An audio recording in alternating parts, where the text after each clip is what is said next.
So traditional databases such as relational has been the de facto database in the industry since it went mainstream in the 1990s.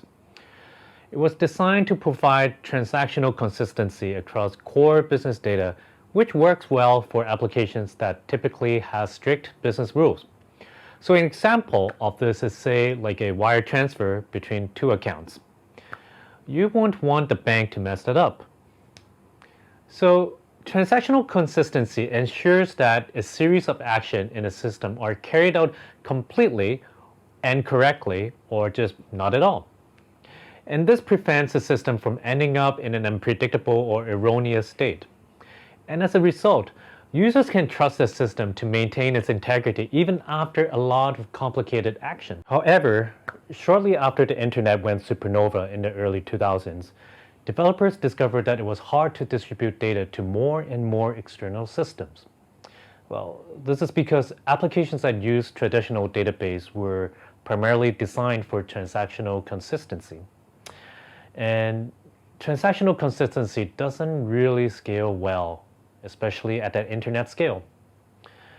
There are a few reasons why that's the case, but we can boil it down to its problem when it comes to scaling it vertically and horizontally. Transactional consistency is hard to scale up because it requires you to upgrade the resources for one single server. So the CPU, memory, storage, network, and so on and so on.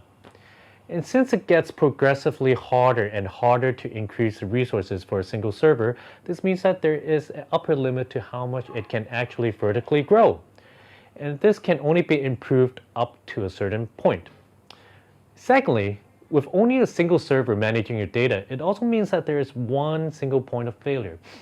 And since database is a critical piece of infrastructure, when it fails, the entire system goes down with it. And lastly, it is also prone to concurrency issues when there is an increased amount of transactions. And this can cause race conditions, deadlocks, and other things that massively just slows down the database. And on the other hand, transactional consistency is also hard to scale out because it typically requires distributed transaction across multiple servers.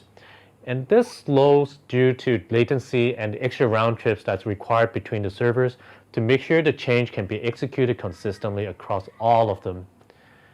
And finally, transactional consistency is also error prone because failure in any server will fail the transaction on all servers. And so as the number of participants increases, the risk of failure increases in a non-linear way as well. So as we see, transactional consistency is not really easy to scale up and out. But however, back in the days, developers continued to use it because there was just no better choice at that time. And this, along with the complexity of core business data, started to result in databases that were just huge, monolithic, tightly coupled to many parts of the system. And this brings us to the rise of eventual consistency in the 2010s.